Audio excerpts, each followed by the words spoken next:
Hola, muy buenas noches a toda la gente que nos ve. Yo soy Renata Turrente, este es El Aquelarre y hoy vamos a hablar sobre el suicidio en el contexto del Día Mundial para la Prevención del Suicidio. Esta noche tenemos a 3 doctoras especialistas en este tema que nos van a ayudar un poco a entender el suicidio, la prevención y sobre todo qué es lo que está pasando en el contexto del COVID, ahora que vimos los datos de incremento de suicidio. Entonces, por favor, acompáñenos esta noche a hablar de este tema, y para esto le doy la bienvenida que nos acompaña desde lejos, desde casa, a la doctora Ángeles Martínez, que es presidenta de la Red Mundial de Suicidólogos de México. Ángela, buenas noches, ¿cómo estás? Hola, ¿qué tal? Muy buena noche, muchas gracias. Muy bien, agradezco que me permitan compartir con ustedes hoy estas reflexiones en torno al marco del Día Mundial de la Prevención del Suicidio. Muchas gracias a Canal 21. Gracias a ti por acompañarnos. También nos acompaña aquí en foro la doctora Tania Vargas, que es psiquiatra y es profesora de la UNAM. Tania, ¿cómo estás? Muchas gracias por venir. ¿Qué tal? Muchas gracias por la invitación. Agradezco por este tema tan importante, tan trascendental. Estar aquí con ustedes. Gracias a ti por acompañarnos. Y nos acompaña la doctora Ángeles Ojeda, que es especialista en suicidio y es representante del Núcleo Urbano de Bienestar Emocional en INJUVE, en el Instituto de las Juventudes. ¿Cómo estás? Muy bien, muchas gracias. Agradeciendo este espacio para hablar de un tema tan importante. Muchísimas gracias a ti por venir. Y pues si les parece, yo traigo algunas preguntas para ustedes, pero por favor siéntanse con la confianza de si quieren abonar a la pregunta de la otra compañera, con toda confianza, por favor.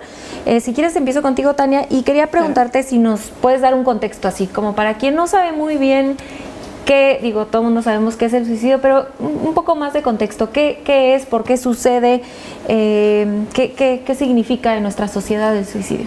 Sí, el suicidio es una conducta humana, la cual la persona que lo realiza se autoinflige una lesión que acaba con su vida. Es un tema bastante estigmatizado, tiene mucha carga social, mucho rechazo para las personas que lo intentan o para las familias de personas que lo llevan a cabo. Las causas, digamos que se conoce más bien en un modelo multifactorial. No es una causa y efecto, sino que hay varios factores que están interactuando entre sí y generalmente pues están factores más importantes, factores de riesgo que son como más importantes y que ya se han identificado a lo largo de muchas investigaciones, como por ejemplo el vivir con una enfermedad psiquiátrica grave. De los factores de riesgo en cuanto a las enfermedades psiquiátricas, el que tiene mayor peso es la depresión, sobre todo la depresión no tratada, que sabemos, bueno, les comento, más o menos el 30% de las personas con depresión son las que reciben tratamiento, o menos del 30% realmente. Entonces, una de las causas es vivir con depresión y otros trastornos psiquiátricos graves como trastorno de estrés postraumático, trastorno bipolar, trastornos de ansiedad, trastornos por ejemplo, relacionados al abuso sexual o maltrato en la infancia sobre todo. Otro de los factores de riesgo identificados y muy bien estudiados es el antecedente de un intento suicida previo. Casi siempre las personas que tienen un intento fallido, vuelven a intentarlo, sobre todo en los primeros años cercanos al intento. Más o menos va entre el 25 hasta el 75% de probabilidad de que vuelvan a tener otro intento suicida. Otro de los factores reconocidos de riesgo es el antecedente familiar de suicidio. Hay una cuestión genética que se está estudiando también con respecto a la vulnerabilidad que se hereda a través de ciertas variables de genes, ¿no?, en la familia. Otro de los factores de riesgo también identificados es aquellos factores que van a precipitar los factores que ya están, ¿no? Incluyendo el consumo de sustancias, que es otro también, el acceso, por ejemplo, a los medios más letales, porque muchas veces lo que va a determinar que un intento suicida sea consumado es el medio, ¿no? La letalidad del medio. Y pues todos los factores sociales que están cubriendo de base y que son pobres en este contexto de la persona. O sea, los factores sociales también van a estar influyendo, como por ejemplo la desigualdad, la desesperanza, la pobreza. Entonces, aquellos factores que están sobre todo alrededor de que una persona se sienta en circunstancias desiguales o injustas. Ángela, okay. ¿Sí quisieras agregar algo? Claro. Con mucho gusto, gracias. Bueno, la postura que una servidora plantea tiene que ver con un enfoque que parte desde dónde estamos concibiendo el suicidio. Tenemos que retomar los aspectos históricos de la humanidad. A través de la historia de la humanidad, el suicidio ha estado presente, ¿no? Entonces, nosotros podemos remontarnos hasta la Biblia y a diferentes culturas en las que el suicidio ha estado presente siempre. Sin embargo, ha sido explicado y significado de acuerdo al paradigma dominante de cada época y de cada cultura y de cada historia de los países y de las regiones. Esto ha ido evolucionando y el suicidio tiene que ver con una situación compleja de multidimensionalidad en la que es el individuo y su contexto. Entonces, a lo largo de la historia y del avance también de la ciencia, se ha dado una forma de explicarlo y de entenderlo. Existen diversas disciplinas científicas que dan una explicación, una comprensión de la conducta suicida, y tenemos que partir de esta visión multidimensional. Como seres humanos que somos, tenemos que entendernos en esta multidimensión. Por lo tanto, el suicidio no puede limitarse a una cuestión netamente biológica o psicológica, porque esto contempla desligar al individuo del contexto en el que forma parte. ¿Y por qué traigo esto a colación? Porque la forma en que nosotros miremos el problema del suicidio, eso se va a reflejar en las estrategias de prevención y en la forma de atender el problema.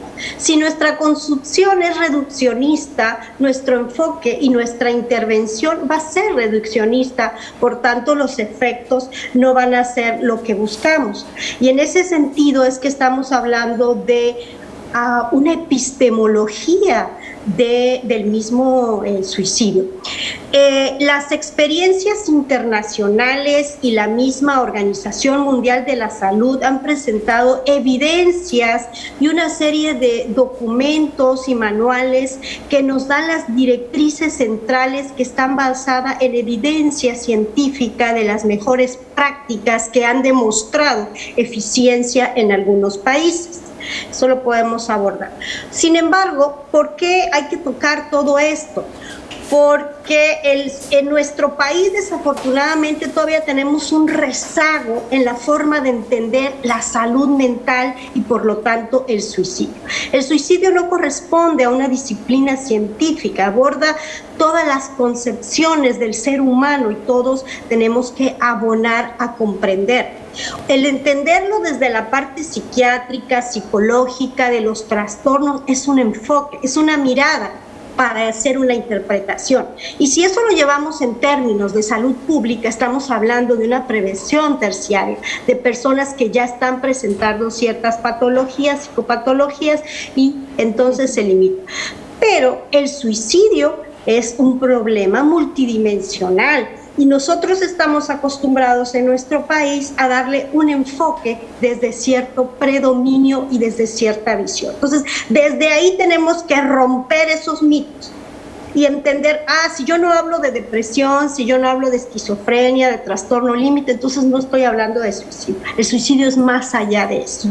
Entonces, impacta en las familias que viven una experiencia y eso se llama posvención y hay que atender, y no se trabaja en nuestro país.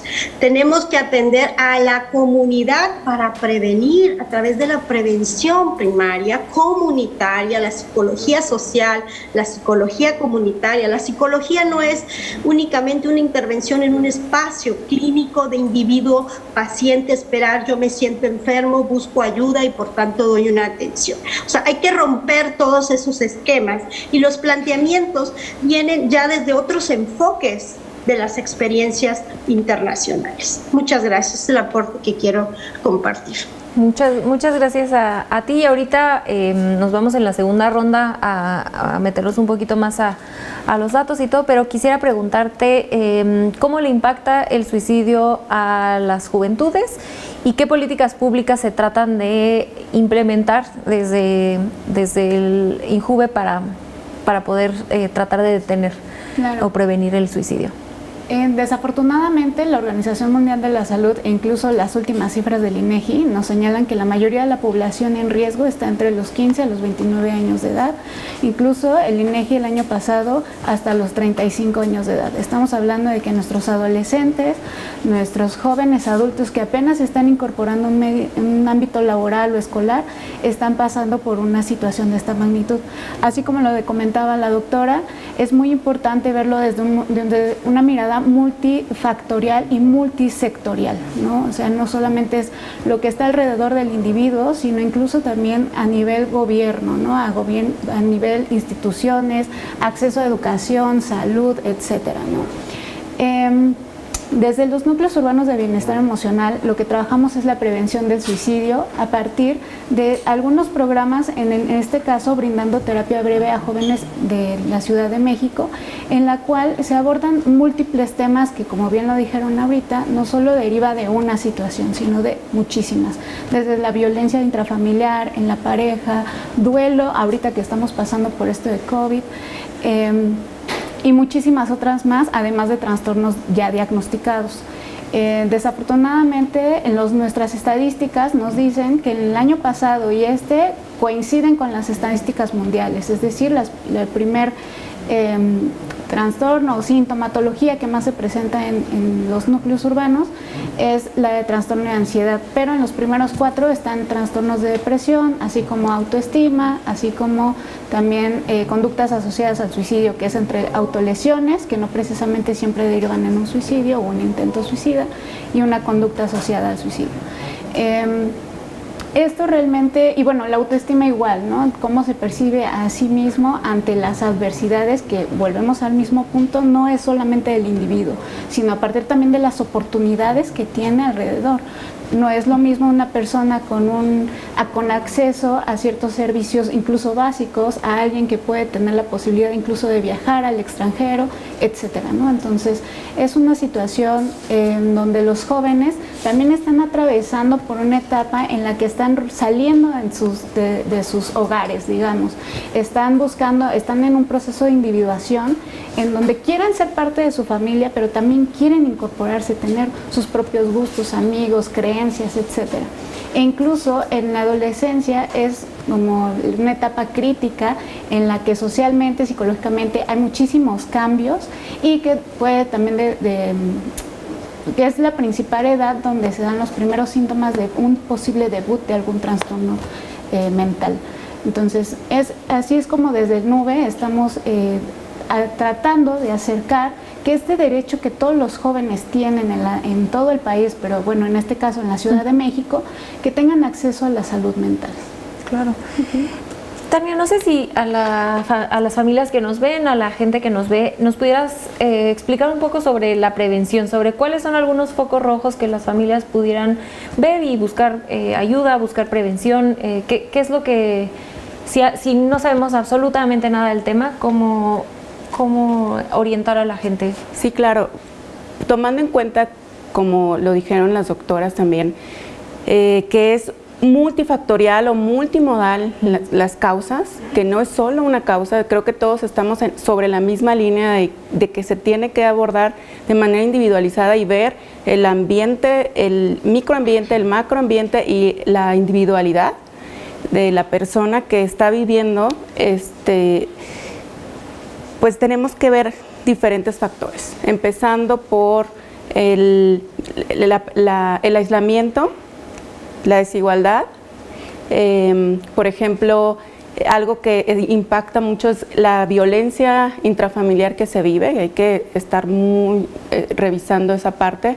Algo que como de las banderas rojas que se observan y que no se toman en cuenta muchas veces es cuando, por ejemplo, la persona abre y dice que se quiere morir, ¿no? Cuando dice, ¿saben qué? Pues ya no quiero vivir, o cuando dice, pienso que estarían mejor sin mí, ¿no? Porque la persona puede tener ideas irracionales alrededor de su propia existencia o de la valía que tiene. Muchas veces, por ejemplo, lo abren con la familia o con otras personas y no son tomados en cuenta. También lo pueden abrir con otras personas en la comunidad. Por ejemplo, también se ha visto que las personas que tuvieron un intento suicida o suicidio consumado, en los 30 días alrededor de este evento visitaron a algún médico. Entonces, las personas que están atendiendo de primer contacto, los médicos generales, médicos familiares, psicólogos, son muy importantes. Es muy importante capacitarlos, ¿no? Y que sean muy sensibles a preguntar y a tomar en cuenta cuando escuchan este tipo de ideas en las personas. Algo que también está muy mitificado es la creencia de, si yo pregunto como personal de salud, si yo le pregunto a una persona sobre ideas de muerte o ideación suicida, le estoy induciendo la idea, y esto ya se ha comprobado que no es así, que tenemos que preguntar, tenemos que sensibilizarnos, porque quizá ahí podemos detectar estas banderas rojas y podemos empezar a hacer prevención. Otra de las banderas rojas que tenemos que debemos tomar en cuenta es, sí, la presencia de un estado de ánimo como, digamos, un mal estado de ánimo, ya sea depresión, síntomas de depresión, síntomas de ansiedad, o sea, en este caso como uno de los factores de riesgo, no que sea, como les decía, causa-efecto, pero sí detectar y atender. El tratamiento va a disminuir el riesgo también. Y si, por ejemplo, yo soy una persona a la que una sobrina, una compañera de clases llega y se acerca a decirme, ya no tengo ganas de vivir, creo que esa es la parte más difícil, ¿no? Con la población en general, quienes son receptoras de una persona que está batallando con este tema, ¿qué es lo que ustedes como especialistas le recomiendan a la gente? Sí, por favor. Gracias. Ustedes interrúmpanse, sí. La mesa es toda suya. Adelante, doctora. Perdón, gracias. Bueno, toda la investigación que existe a nivel internacional y la evidencia ha dividido factores de riesgo y factores de protección. ¿Qué significa esto? Los factores de riesgo pueden ser individuales, pueden ser familiares, y están también estratificados por grupos de edad. De igual forma, los factores de protección están estratificados y están divididos en grupos de población y de acuerdo a grupo de edad, y están también organizados si son individuales, si son escolares, si son familiares, si son sociales. Entonces, cada uno de estos factores de riesgo se han construido dentro de la suicidología para poder predecir cuáles son las posibilidades que una persona puede llegar a suicidarse. Entonces, a esto se ha construido por esto los factores de riesgo y de protección. Esto parte de la evidencia científica de diversas investigaciones. Sin embargo, en nuestro país, algunas evidencias, aún tenemos insuficiencia de evidencia científica, se han construido ciertos factores de riesgo para poder predecir la posibilidad de que alguien tenga un riesgo de suicidio. Y en nuestro país tenemos, por ejemplo, el abuso sexual, que desafortunadamente hay una historia muy grande, sobre todo en ciertas regiones del país, de niños y niñas que han vivido abuso sexual. Tenemos la violencia hacia las mujeres, tenemos también otro tipo de factores de riesgo, como es el consumo de alcohol y drogas. Y a mí me parece muy importante concentrarme que también hay una perspectiva de género en la que se construye esta forma de entender los factores de riesgo. Perdón, de pronto no vi las imágenes y me perdí. Ahora bien, ¿esto qué quiere decir? Que estos factores nos ayudan a ver la posibilidad de una persona pueda intentar suicidarse o no. Sin embargo, no siempre son así. No es algo que es obligatoriamente que así suceda. Nos ayuda a predecir, y esto viene de la epidemiología, de allí viene las formas de entender esto. Y esto está vinculado también con una serie de situaciones sociales, familiares e individuales. Cuando se hace la valoración se consideran todos estos aspectos. Entre más factores de riesgo y menos factores de protección, las posibilidades se van elevando, aún también considerando el intento de suicidio anterior, la idea suicida, una familia que ha vivido suicida, y ciertos factores se empiezan en la valoración. ¿Qué tenemos que hacer para la prevención? Primero, cuando yo hablaba de prevención primaria, es a nivel colectivo, social, de masas. Tenemos que trabajar sobre lo que la misma Organización Mundial de la Salud ha dicho, la estigmatización hacia la salud mental y hacia el suicidio. Primero, trabajar en la población, la importancia de atender la salud mental. Eso es algo muy importante para poder avanzar en la prevención. Ahora, ¿cuáles son esos factores que se identifican a nivel individual en una persona y que una familia puede lograr alcanzar para poder ayudar? ¿Cuáles son esos signos de alarma? Uno es el aislamiento, la depresión, el consumo inhabitual de drogas, de alcohol, y que esto vaya aumentando.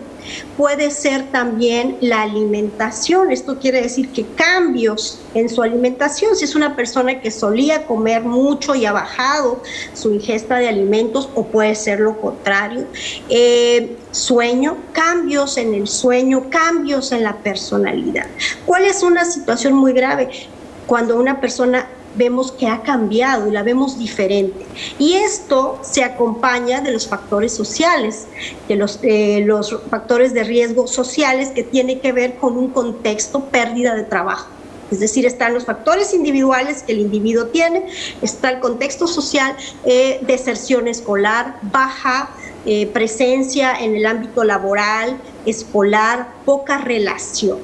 A esto le agregamos también el lenguaje oral, es decir, verbalizar, que quiere decir expresar las ideas y los deseos de morir.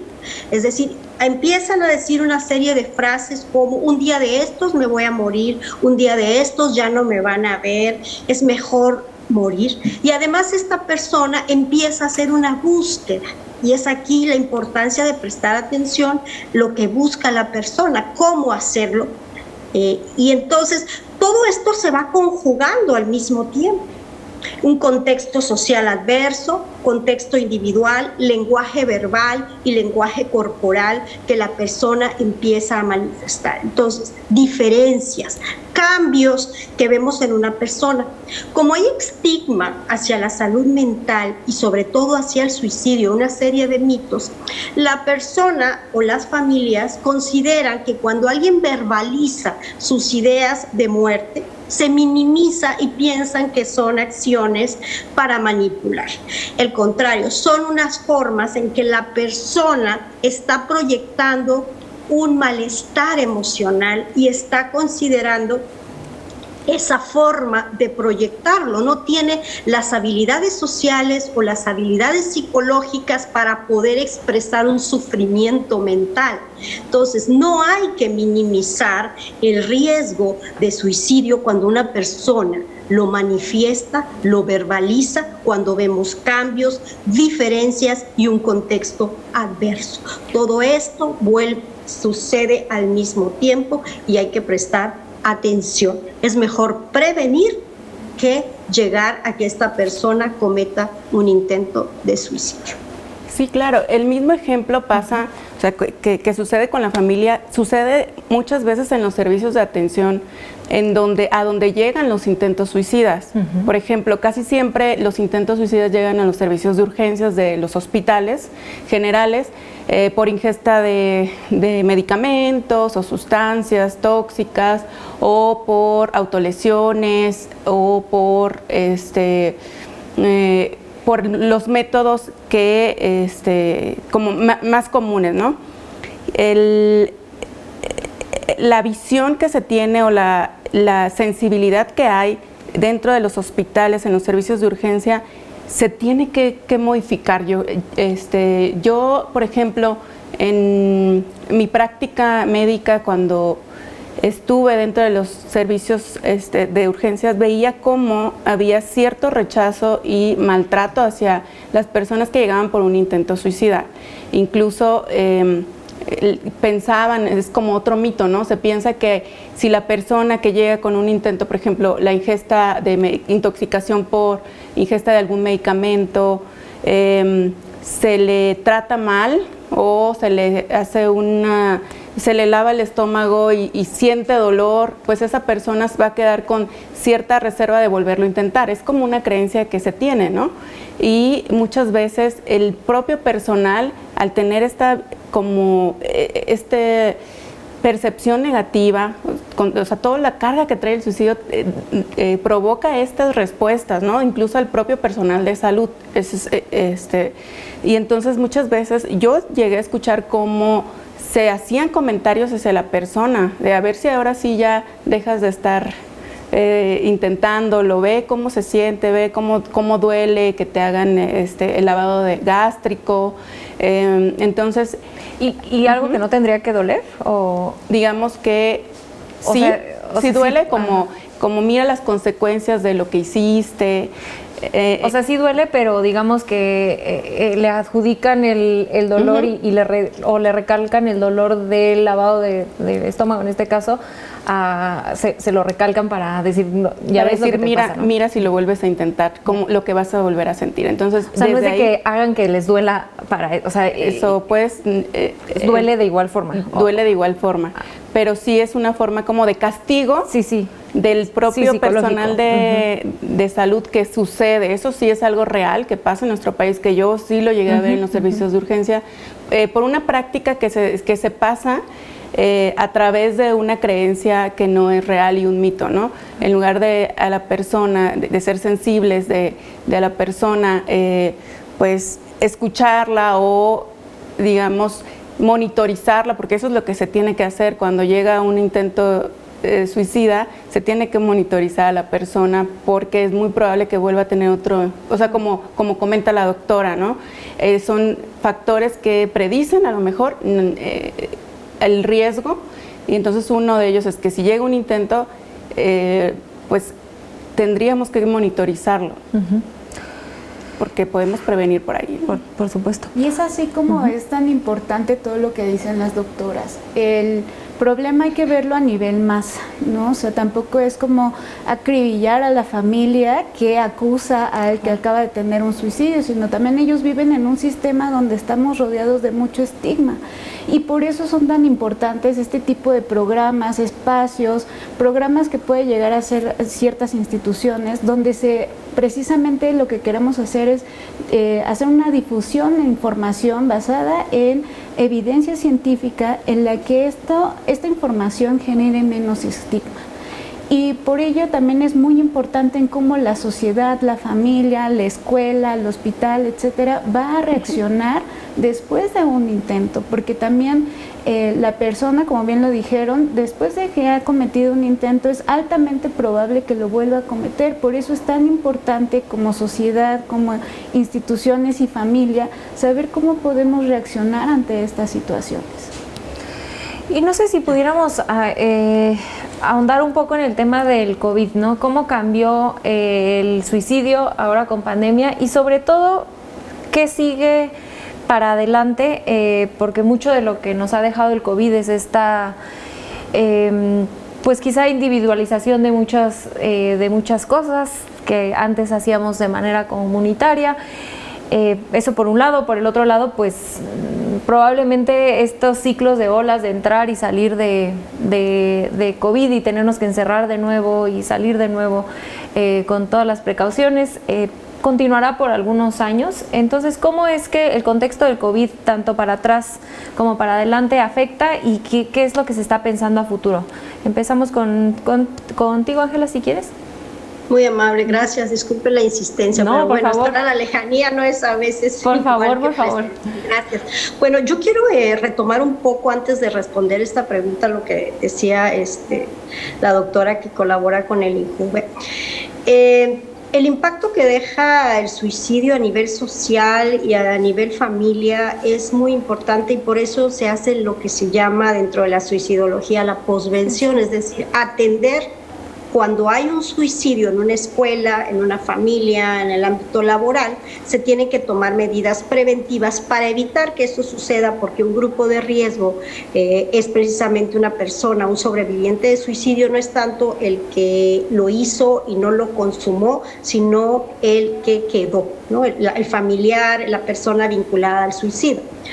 Entonces, a esto le llamamos posvención, que es intervenir para evitar que un suicidio pueda llevarse a cabo.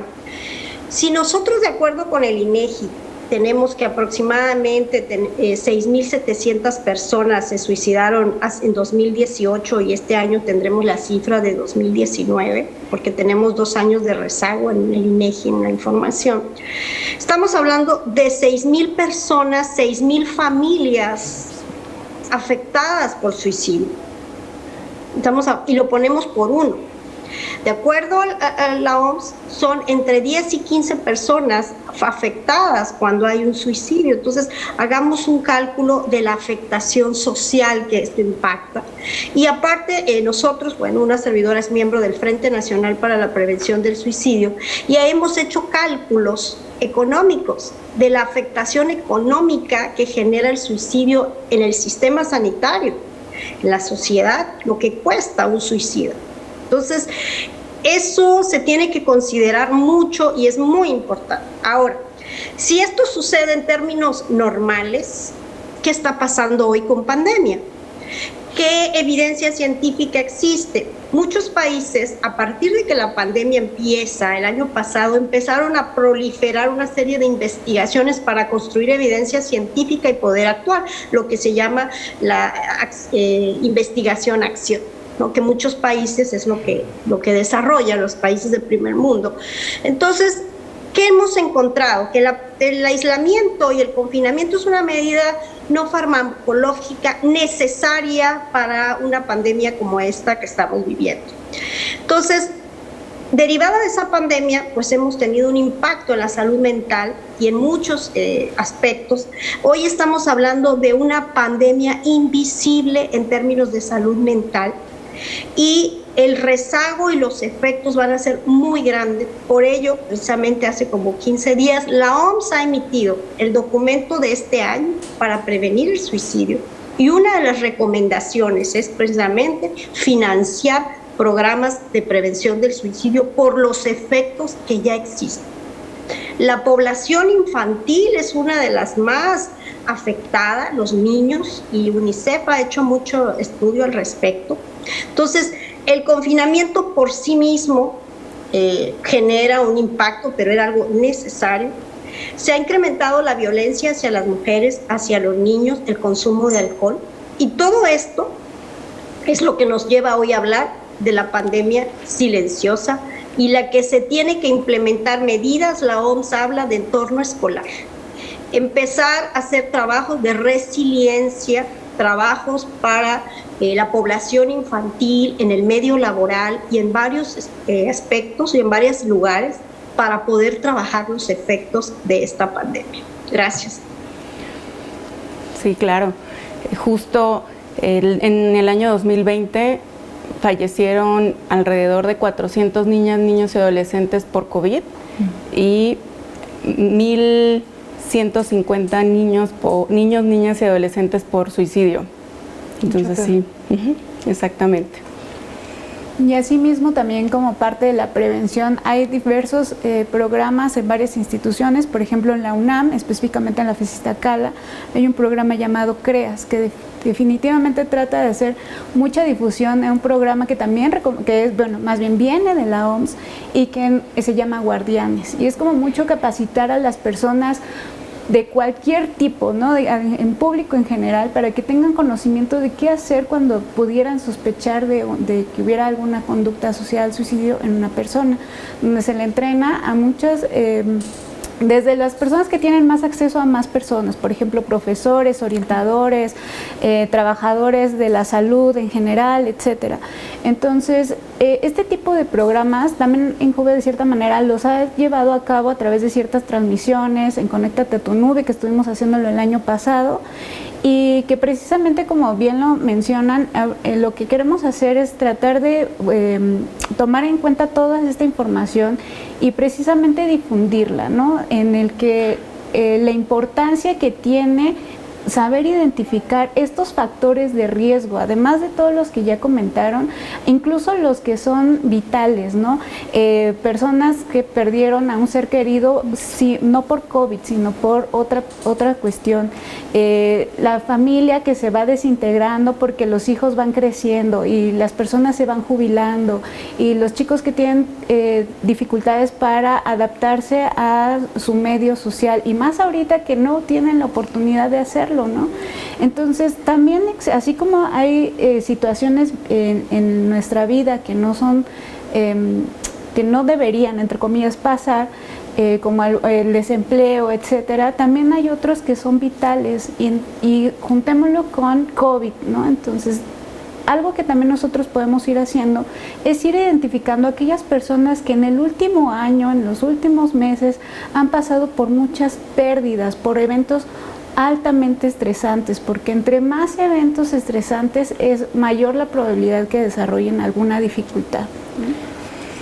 Y no sé si podamos, bueno, primero, la primera pregunta es una hipótesis que tengo, y aquí que las tres doctoras me la corrijan o podamos ahondar al respecto, pero la primera pregunta es si durante las últimas décadas, digamos, durante los últimos 40, 50 años, el número de suicidios ha incrementado. Si la respuesta es sí, ¿sí es?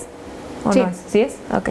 Entonces, si la respuesta es sí, mi hipótesis tiene que ver un poco con o más bien la pregunta es, ¿qué responsabilidad tiene un modelo social, económico, como el modelo neoliberal, que lleva a todo lo que quizá antes era más comunitario a lo individual en el suicidio? ¿Empezamos en el mismo orden? ¿Les parece bien? Sí. Perdón. Gracias.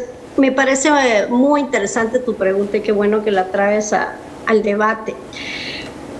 Yo recuerdo uno psicoanalista que se llama Enrique Ginsberg, no sé si aún es viva, el profesor de la UAM Xochimilco, y tiene un libro muy interesante que se llama Salud Mental y Neoliberalismo, ¿no? Entonces, hace todo un análisis de cómo un modelo social económico impacta en la salud mental. Y una de las conclusiones a las que llega es que no se trata de neoliberalismo o no, sino que todo modelo social, llámese como se llame, genera un impacto en la salud mental de los individuos. Esto es parte de las conclusiones a las que él llega en su investigación, por tanto las comparto.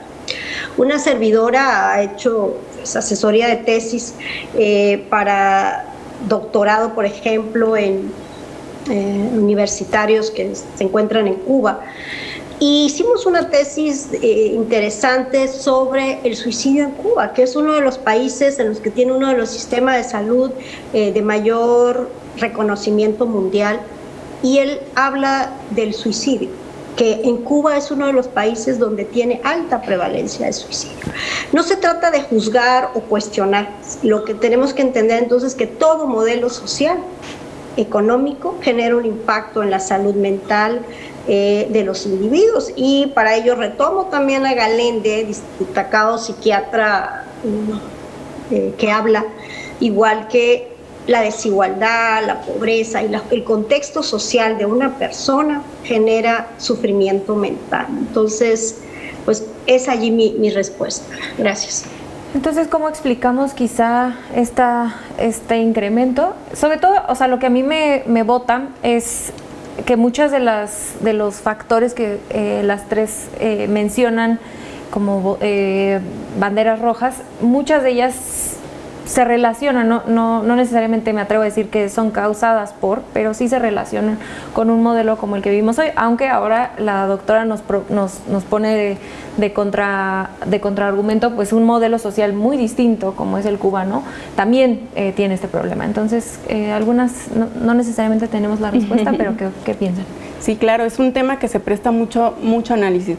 Aunque haya diferentes modelos sociales o de organización en el mundo, finalmente el día de hoy y a lo largo del tiempo estamos más conectados. También eso hace que tengamos un punto de comparación, que veamos también vamos a ver también puntos de desigualdad, porque finalmente el común denominador es la desigualdad expresada en sus diferentes aspectos. En cuanto al modelo neoliberal, es un modelo que amplía todavía más la brecha de desigualdad, sobre todo económica. O sea, los pobres van a ser cada vez más pobres y los ricos van a ser cada vez más súper ricos, ¿no? Eso también explicaría el modelo neoliberal, pero en este caso contrasta con otros modelos como el de organización como el de Cuba. Finalmente, aunque tengan otro modelo, ya tenemos una red, ya estamos comunicados al mismo tiempo. Por ejemplo, la doctora Ángela puede estar platicando con nosotros desde otro lugar y estar conectados y no necesariamente, y la información viaja prácticamente en el momento, ¿no? Al instante. Sociales. Exactamente. Entonces, pues el darte cuenta cómo viven otras personas, también crea un contraste y, bueno, eso sería como un análisis, ¿no? Que hacen, o sea, sí crea un contraste de qué es lo que tienen en otros lugares, ¿no? Principalmente el ser humano, bueno, el hombre va a buscar qué es lo que no tiene. Es una tendencia, qué es lo que otros tienen y yo no, y buscar de cierta manera cómo hay esta discrepancia, ¿no? Incluso también recordar lo que se hablaba desde un principio, ¿no? El tema del suicidio, sí, digamos que es más comúnmente abordado desde la psiquiatría, psicología, pero no únicamente, también desde la educación, desde la antropología, la literatura, el periodismo, etcétera, ¿no? Desde lo laboral, por ejemplo, ¿cuántas personas no, por crisis laborales, económicas como la que estamos pasando en este momento, no solamente aquí, sino a nivel mundial por todo lo que está pasando, va a tener un impacto en la sociedad y en la salud mental de esta sociedad? Igualmente, incluso en cómo se transmiten las noticias acerca del suicidio de, por ejemplo, una persona de la farándula, ¿no? Una persona en la que tiene todo, fama, dinero y todo lo que a lo mejor todos quisiéramos aspirar con este tipo de modelo que acaba de comentar la doctora Tania, y que decir, bueno, si él o ella que tenía todo esto, ¿a mí qué me queda, no? Y empieza también a activar mucho este sentimiento de desesperanza a partir, obviamente, desde la posición en la que yo estoy en la sociedad. Entonces, incluso también la UNICEF tiene recomendaciones para periodistas en cómo dar la comunicación de este tipo de noticias, en la que a veces pudiera llevarse a como idealizar, ¿no? El suicidio como es un héroe, etcétera, otras connotaciones más hacia lo positivo, y que eso también tiene un impacto en la sociedad. Claro. Entonces, también a nivel histórico, ¿qué hemos pasado como humanidad desde pandemias, enfermedades, crisis económicas, cambios que, por ejemplo, la revolución industrial y ahora la revolución digital también tienen un impacto en nuestra sociedad? Porque pues los seres humanos evolucionamos más lento que nuestra sociedad, ¿no? Claro. Se me acaba el tiempo, pero si en 30 segundos, ¿con qué quisieran cerrar? A mí me surge este tema ahorita con lo que tocabas de la ONU y cómo trata de tener ciertos protocolos para informar, para que los periodistas informen. Me surge la duda de qué sucede con el morbo, ¿no? Hay mucho morbo con con respecto al suicidio, y muchas veces pasa como, pero ¿cómo se suicidó? Entonces, como esa pregunta la dejo nada más aquí al centro, si creen que es relevante hablar, pero y si no, en 30 segundos, ¿con qué les gustaría cerrar? Si quieres, empezamos contigo, doctora Ángela. Muy amable, gracias. Bueno, ¿con qué quiero cerrar? Bueno, antes, sí hay un protocolo para medios de comunicación y todas las estrategias de prevención a nivel internacional lo consideran para que haya un resultado eficaz en una estrategia. ¿Con qué me quedo? Primero, que el suicidio se puede prevenir. Tenemos que eliminar el estigma hacia la prevención, hacia el suicidio, y es un compromiso de todos los actores políticos, sociales, educativos, académicos.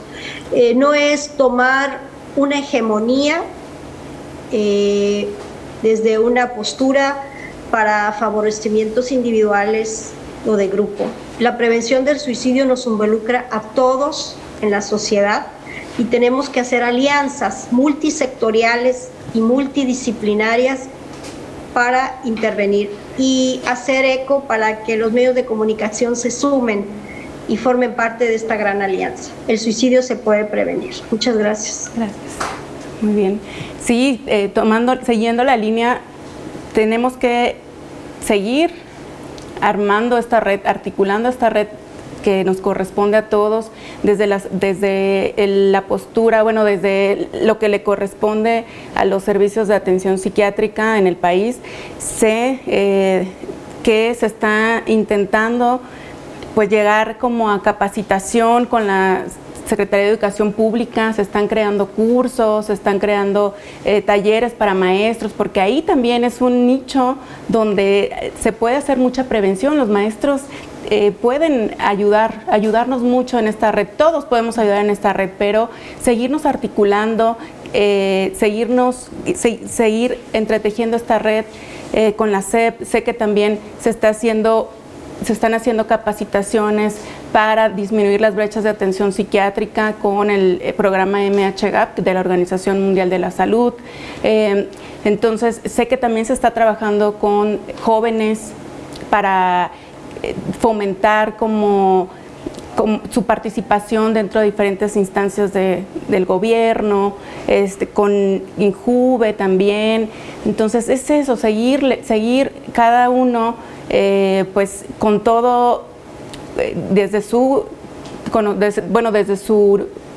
trinchera, pero también en este caso sin haber barreras como en cuanto a los servicios de salud, servicios de educación, servicios también sociales, espacios para el deporte. Es algo que nos corresponde a todos, la prevención del suicidio. Y finalmente, igual siguiendo la línea, pues realmente lo que queremos hacer es dar esa invitación, ¿no? A que nosotros como individuos, como sociedad, si yo soy médico, profesor, padre de familia, estoy a cargo de una institución, hacer la invitación que pueden hacer algo y que entre más información, menos estigma. Pues muchísimas gracias, doctoras, doctora Ángela, doctora Ángeles, doctora Tania, muchísimas gracias por estar por acá. Espero que haya sido de su interés. Les agradezco mucho a todas las personas que nos ven esta noche. Les recuerdo que tenemos una cita el próximo miércoles a las 10 de la noche por Capital 21. Muchas gracias por acompañarnos en el Aquelarre.